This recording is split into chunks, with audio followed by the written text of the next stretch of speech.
क्या मुझे फोन करना चाहिए? उसके साथ ज्यादती हो गई। बेहतर है कि मैं फोन कर लूं।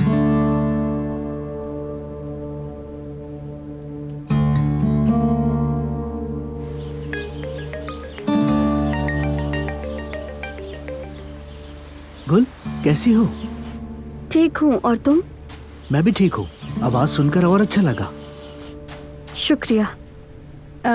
वो उस दिन यहाँ जो भी हुआ, मैं उसके लिए माजरत करना चाहती हूँ। वाकई बहुत अफसोस हुआ। कोई बात नहीं, ऐसा हो जाता है। दरअसल मैं भी तुम्हें फोन करने वाला था, लेकिन किसी और वजह से। वाकई? हाँ बिल्कुल। अगर तुम्हारे पास वक्त हो तो मिलकर बात करें। ज्यादा वक्त नहीं लूंगा मैं तुम्हारा। अच्छा ठीक है।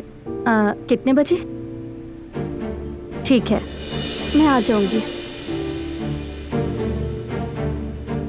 जबरदस्त, बिल्कुल ठीक है। ठीक है, फिर मिलते हैं।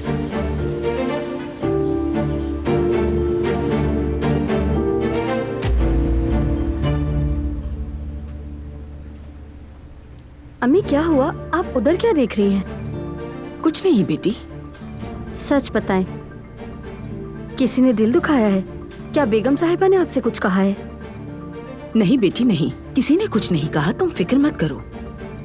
तुम मुझे छोड़ो बेटी। बारान साहब और दिलान साहिबा को बताओ कि खाना तैयार है।